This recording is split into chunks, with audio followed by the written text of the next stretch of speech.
Hi guys, जे advance 2024 की answer की out हो चुकी है बच्चों। और जब से ये आंसर की आई है लोगों में उथल पुथल सी मच गई है। और काफ़ी सारे सवाल तो ऐसे हैं स्पेशली केमिस्ट्री में जिनके लिए एडवांस ने भी मल्टीपल आंसर्स क्लेम किए। मतलब कि उथल पुथल होना तो तय है। ऐसे सारे सवालों को मैं क्लब करके लेके आया हूं। मुझे पेपर 1 में एक सवाल ऐसा मिला, क्वेश्चन नंबर 11th, और पेपर 2 में मैंने ऐसे 5 सवाल पकड़े हैं। आइए शुरू करते हैं इस वीडियो को और चेक करते हैं कि वो कंट्रोवर्शियल सवाल कौन कौन से हैं। सबसे पहला सवाल है question number 11th। Question 11th दोस्तों आपके पेपर नंबर 1 में दिया हुआ है। इसका आंसर हम सभी लोगों ने, यानी जितने भी काफ़ी सारे कोचिंग मटेरियल्स में काफ़ी सारे कोचिंग ने भी इसका आंसर 1 दिया था। और वो 1 आंसर जो था वो ये था आपका क्रोमियम कोबाल्ट क्रोमियम टेट्राकार्बोनाइल वाला कॉम्प्लेक्स। यहां पे पूछा गया था कि निकल टेट्राकार्बोनाइल के अंदर जो बेसिकली ये कॉम्प्लेक्स है, इसके सिमिलर नंबर ऑफ इलेक्ट्रॉन किस में मिलेंगे, इसके जैसे इलेक्ट्रॉन कहां मिलेंगे, आइसो इलेक्ट्रॉनिक पूछा गया था। हमने टोटल इलेक्ट्रॉन काउंट किए थे, but that was not the way इस सवाल को अप्रोच करने का। और कॉम्प्लेक्स कंपाउंड, स्पेशली जब कार्बोनाइल्स की बात करी जाती है, कॉम्प्लेक्सेस की बात की जाती है, तो हमें पता करना चाहिए कि इफेक्टिव एटॉमिक नंबर अगर बराबर है तो सेंट्रल एटम के पास में इक्वल नंबर ऑफ इलेक्ट्रॉन्स होंगे। ऐसा कॉन्सेप्ट यूज करके हमें अप्रोच करना चाहिए। और उस तरीके से फिर आंसर यहां पे क्या आ रहा है, उस तरीके से आंसर यहां पे 3 हो जाएगा। जैसे मान लीजिए अगर मैं निकल की बात करूं तो यहां पे मेरे पास में निकल जो कार्बोनाइल है उसके अंदर टोटल इलेक्ट्रॉन कितने थे कि निकल 0 स्टेट में, यानी उसका एटॉमिक नंबर 28 प्लस यहाँ पे 4 इंटू 2 8 इलेक्ट्रॉन्स कार्बोनाइल दे रहा है, तो टोटल यहाँ पे 36 इलेक्ट्रॉन्स हैं। यही इलेक्ट्रॉन्स अगर आप बाकियों के लिए भी चेक करोगे, जैसे कि 3 मैंने ऐसे एग्जांपल पकड़े थे जिसमें ये आंसर आपको मिलेगा। ये है आपके आयरन, ये कोबाल्ट 3- और ये। अब आप तीनों के लिए चेक कर लीजिए। जैसे आयरन की मैं बात करूं तो दोस्तों आयरन के अंदर ऑक्सीडेशन स्टेट 0 है, एटॉमिक नंबर 26 है। ऐड कर दीजिए 10 इलेक्ट्रॉन डोनेटेड बाय कार्बोनाइल से बन जाएगा 36। इस तरह से आंसर आएगा।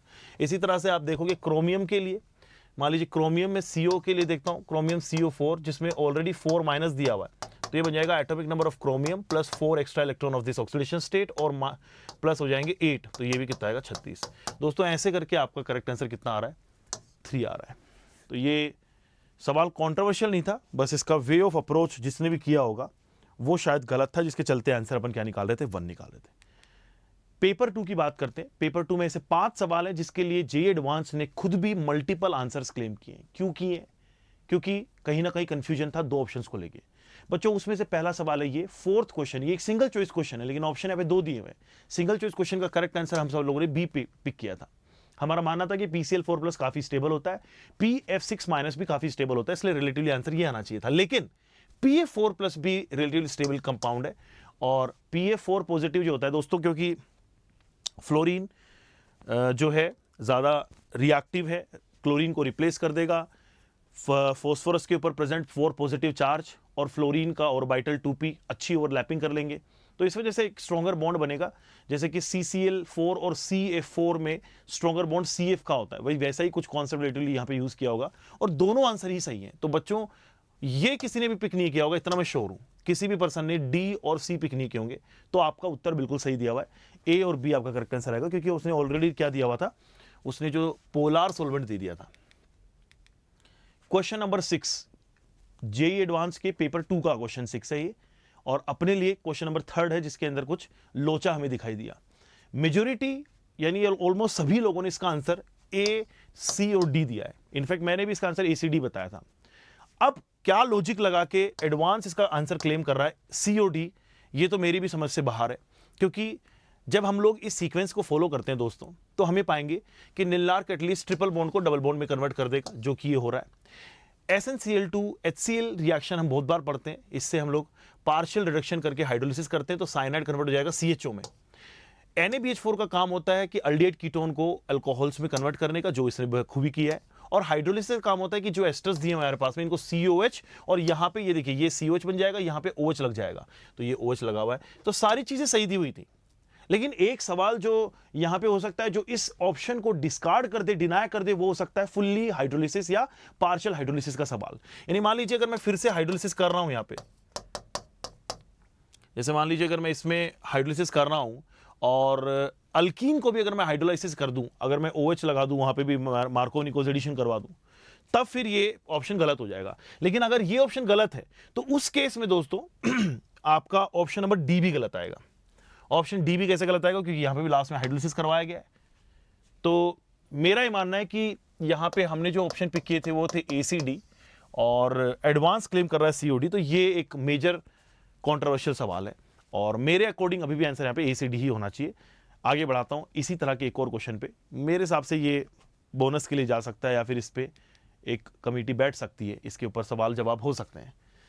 अगला सवाल 11th क्वेश्चन है जी एडवांस 2024 के पेपर नंबर 2 में से।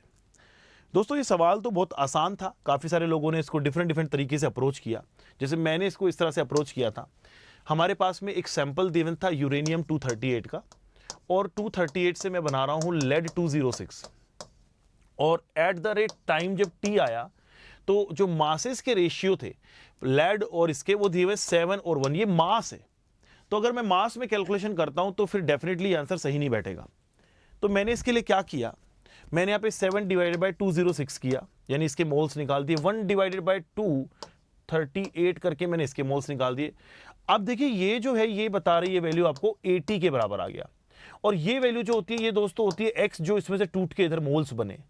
तो यहां पे आप कह सकते हो कि ए नोट कितना आ जाएगा, ए नोट आ जाएगा सर 80 प्लस एक्स, यानी 1/238 प्लस 7/206। दोस्तों इसी तरह से बस अब आपको क्या निकालना था, टी हाफ निकालना था।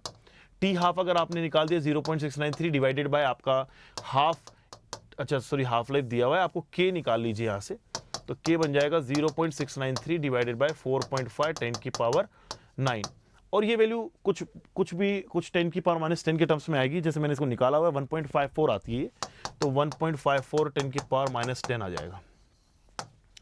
अब आप इसे सोल्व कर लीजिए, और इसको सोल्व करने के बाद में सेम वही फॉर्मूला है हमारा, time is equals to 2.303 divided by 1.54 10 to the power -10 logarithm of, ये जो वैल्यू है इनको आप पुट कर लीजिए ए नोट बाय।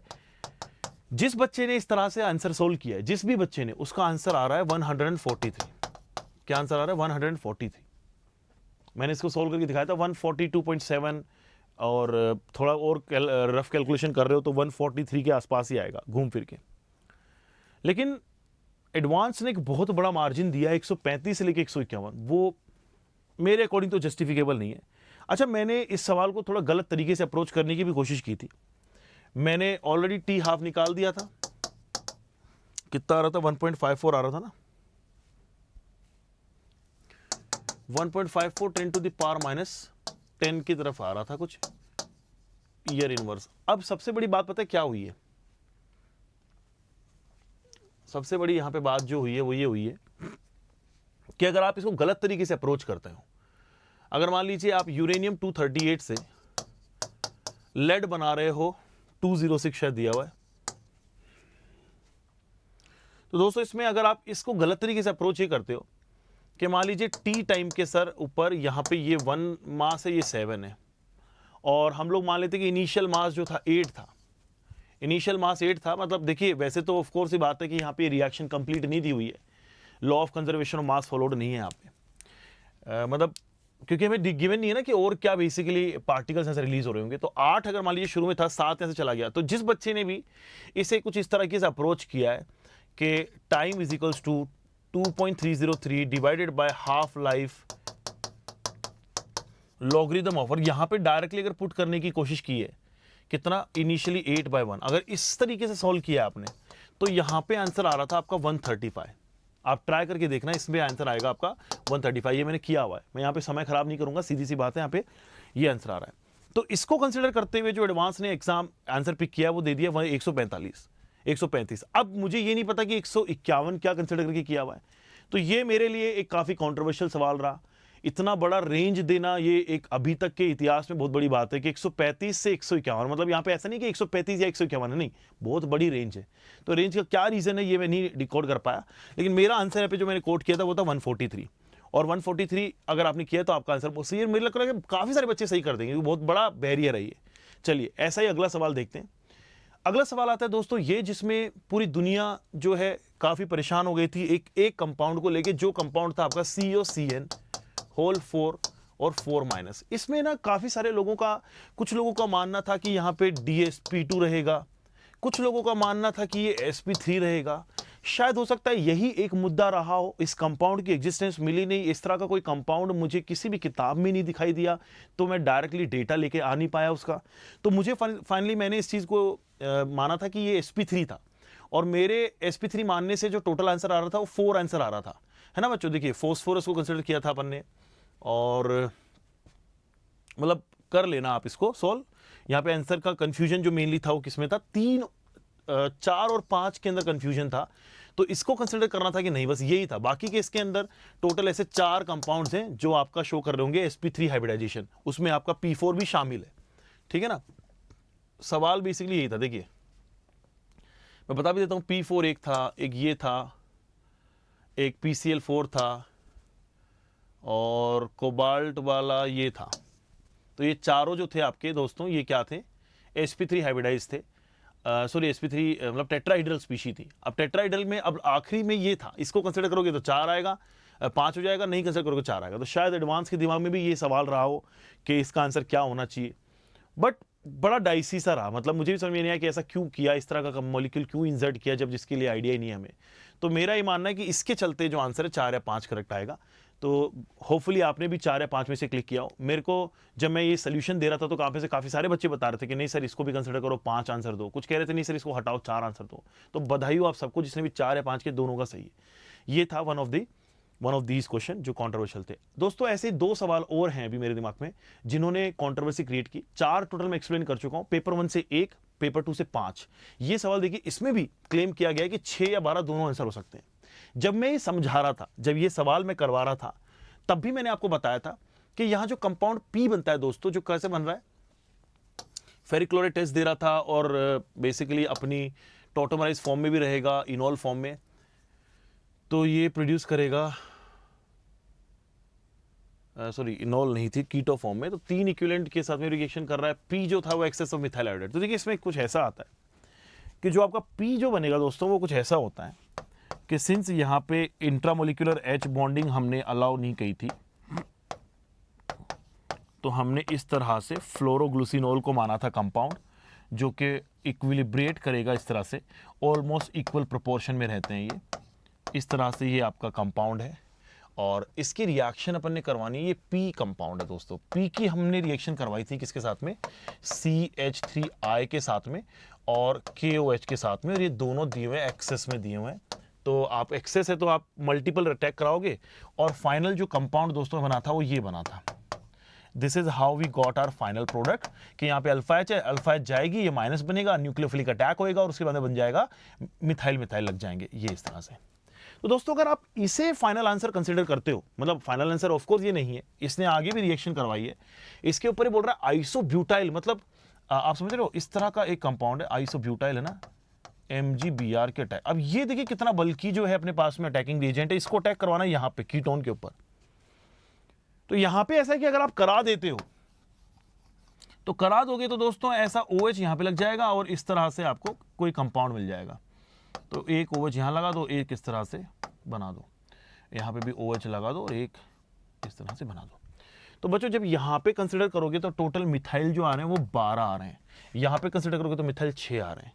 तो यही एक सवाल था कि 6 आना चाहिए कि 12, और इसके लिए मना किया गया था कि भाई ये ऑलरेडी इतना ज़्यादा हिंडर्ड है, ये कंपाउंड ऑलरेडी दोनों साइड्स में अगर इतने बड़े बड़े ग्रुप लगे हुए हैं तो डेफिनेटली इसके ऊपर अटैक आसान नहीं रहेगा, और इसीलिए शायद एडवांस ने इसको रिकंसिडर करके आंसर क्या दिया हुआ है, 6 भी इसका करेक्ट आंसर है। जिन बच्चों ने 6 किया है वो भी सही है, जिन बच्चों ने 12 किया है वो भी सही है। तो ये भी एक कॉन्ट्रोवर्सी रही इस बार एडवांस के आंसर की में। और अब आते हैं दोस्तों आज के आखिरी सवाल पे, जो 2 और 3 आंसर दे रहा है। अब देखिए ये सवाल मैंने बताया था कि बेसिक नॉलेज का सवाल है, डायरेक्ट रिएक्शन मुझे कहीं पे नहीं मिली इस तरह की। हाँ, इस तरह की रिएक्शन अपन पढ़ते हैं, हम लोग ये रिएक्शन जरूर पढ़ते हैं कि क्या पढ़ते हैं हम लोग, मतलब हमारा जो सॉल्ट एनालिसिस में हम लोग पढ़ते हैं कि पोटेशियम आयोडाइड की जब आप रिएक्शन कराओगे, क्या दिया हुआ है, potassium Pheri cyanide when added to टू पोटेशियम फेरी साइनाइड। तो देखिए गाइस फेरी ये होता है, अरे हटना यार, K3 फेरिक है ना, तो FeCN6 हो जाएगा, और इससे बनने वाला जो प्रोडक्ट रहेगा दोस्तों बस वो इतना रहेगा कि आयोडीन जो है वो तो आपका ऑक्सीडाइज हो गया, और इसे आप रिड्यूस कर दो तो ये K4FeCN6 बन जाएगा, ये रिड्यूस होके +2 में चला गया, ये +3 में था, और आपको सिंपली क्या करना, बस इसको बैलेंस कर देना। ये +3 था, अरे यार क्या यार मैंने किया यार,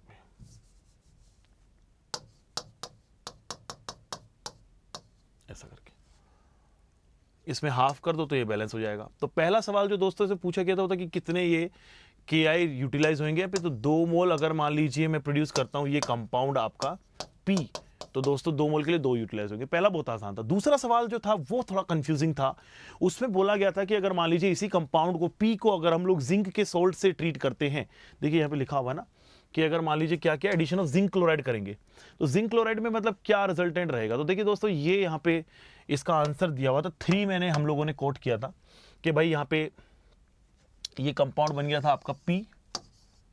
जब P की रिएक्शन हम लोग करवाते हैं किसके साथ में, ZnCl2 के साथ में, तो कुछ इस तरह की रिएक्शन बनेगी। ये वन ऑफ द कंपाउंड था। मैंने एक और कंपाउंड भी गेस किया था कि भाई इसके अलावा मतलब सिर्फ बैलेंसिंग हमें चार्जेस की करनी है तो अपन K2 ले सकते हैं। समझ रहे ना आप कितना आंसर आ रहा है इसका, मतलब 2 और 3 दिया हुआ है। तो अगर मान लो मैं सिंपली यहाँ पे पोटेशियम को रिप्लेस कर दूं जिंक से और बना दूं सिंपली Zn2 और FeCN6 इस तरह से, तो मैं एक ये कंपाउंड भी तो बना सकता हूँ और बाकी सारे क्या बना दो, KCl बना दो। तो दोस्तों इस तरह की रिएक्शन जो रहेगी आपकी, उसमें बाकी सारे के सारे फिर क्या बन जाएंगे, KCl बन जाएंगे। पोटेशियम सारे रिप्लेस हो गए, KCl बन जाएंगे, 4 KCl बन जाएंगे आपके और 2 जिंक यहाँ पे लग जाएंगे। तो ये भी एक तरीके की रिएक्शन थी जिसमें आपके पास में जिंक 2 मिलेंगे और यहाँ पे 3 मिलेंगे। तो थोड़ा सा ये कंफ्यूजन था उस समय भी जब मैं इसको क्वेश्चन को सोल्व कर रहा था। और क्योंकि ये क्वेश्चन जो है बच्चों सिर्फ अपन को बैलेंसिंग के ऊपर ही क्वेश्चन है कि भाई सिंपल रिएक्शन अपन को पता है क्या होने वाली है, अपन को सिर्फ एटम को बैलेंस करना है और वो बैलेंसिंग दोनों ही केसेस में डन की जा सकती है। 3 भी यहाँ पे करे जा सकते हैं। यहाँ पे टोटल पॉजिटिव 8 है, यहाँ पे माइनस है 8 है, यहाँ पे टोटल पॉजिटिव 4 है, यहाँ पे -4 है।